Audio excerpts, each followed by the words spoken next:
बोला कि आप लोगों ने एक लड़की की है और उस लड़की को हम लोग जानते भी नहीं थे। हमारे को बाद में 1 साल में जेल में रहा, उस जेल में मैंने बहुत सारी चीज़ें देखी। उन्होंने लड़की ने आखिरी में ये बयान दिया कि इनको मेरे को किसी ने हायर किया था और मैं इन लड़कों को जानती भी नहीं हूँ। तो सिर्फ किसी के हायर करने पे उन्होंने केस चार्ज लगाया। तो हम बहुत ज़्यादा टॉर्चर हुए थे, हमें पता ही नहीं था करना क्या है। अंदर रहे 1 साल के अंदर पता ही नहीं था कि क्या करें क्या नहीं। एक समय भी ऐसा है कि हार मान चुके थे। फिर उसके बाद हमारे वकील साहब ने हमारी बेल करवाई 1 साल के बाद। उस चीज़ में 5 साल लड़े हमारे माँ बाप, हमारे वकील साहब, और उसके बाद हम बाइज्जत बरी हुए हैं। मैडम मेरे बच्चे को पीस कह के स्कूल से निकाल दिया गया। मैं उसके बाद प्रिंसिपल के पास में गया। प्रिंसिपल ने कह दिया जी हमारे केस वालों को नहीं लेते, बट लड़कियां बढ़ती हैं, साथ में लड़के बढ़ते हैं तो नहीं ले सकते जी हमको। फिर भी उन्होंने टाइम पास करके हमारे को सर्टिफिकेट दे दिया कि मैं कुछ गलत नहीं लिख रहा इस पे, आप अपना सर्टिफिकेट ले जाइए वहाँ से, बच्चे को निकाल लीजिए। मैं सिर्फ आपके लिए इतना ही कर सकता हूँ। आज भी कम से कम मैं 60-70 लाख रुपए के नीचे आ चुका हूँ। अगर पुलिस सही छानबीन करती, सही से कुछ हिसाब किताब निकालती तो शायद आज मेरे बच्चे को ये दिन नहीं देखना पड़ते। पूरा परिवार एक तरफ से हमारा रोड पर आ गया। बच्चे के अंदर से खबर आती थी बच्चे। तो सुना आपने, इस केस में मुझे अफसोस हो रहा है कि ऐसे टॉपिक पे भी रील्स बनानी पड़ रही है जहां पे एक व्यक्ति एक युवा लड़का जिसकी जिंदगी तबाह हो गई थी।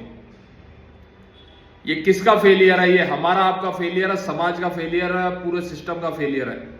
एक लड़का जिसकी महज 18 साल की उम्र थी, उस पर झूठे एलिगेशन लगा दिए जाते हैं रेप के। सलाखों के पीछे वो 1 साल तक रहता है, 5 साल बाद उसे सलाखों के पीछे से एक इज्जत की 5 साल बाद उसे बरी कर दिया जाता है कोर्ट से। पर क्या वो सही मायने में बरी हो गया? क्या जिस समाज ने उसे धुतकारा था, क्या जो परिस्थितियां उसके और उसके परिवार ने झेली थी, क्या वो सब धुल सकती हैं? कोई नहीं धुल सकता उन्हें। आज की तारीख में ऐसी परिस्थितियां निरंतर तौर पर बनती जा रही है। मैं लड़कों से स्पेशली कहना चाहूंगा, मैं इस रील के माध्यम से आपको डरा नहीं रहा, आपको अवगत कराना चाह रहा हूं। और अगर आपको कहीं ना कहीं डर भी लग रहा है तो डरो, उस डर से आपका जीवन तो कहीं ना कहीं बच पाएगा। इस व्यक्ति के पिताजी ने कहा है कि वो 70 से 80 लाख रुपए नीचे आ चुका है।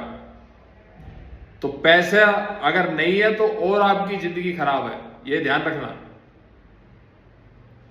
निरंतर न्यूज वाले इनका इंटरव्यू ले रहे हैं, पर मैं नहीं चाहता कि जो इस बेचारे लड़के ने इतना उत्पीड़न झेला कहीं ना कहीं, और मैं एक रील बनाऊं और इसकी फोटो दिखाऊं, वो हमारी आदत नहीं है। जिनकी जितनी अकल है वो उतना काम कर रहे हैं। पर मैं आप सबको फिर ये बताना चाहूंगा कि जो आज की तारीख में परिस्थितियां चल रही हैं, अपना बचाव अपने हाथ में है। इन परिस्थितियों से जितना दूर रह सकोगे, जितना बच सकोगे बचो। आप देख रहे हो कि क्या परिस्थितियां रही हैं। उस पर एक एलिगेशन पुट करने के बाद वो 1 साल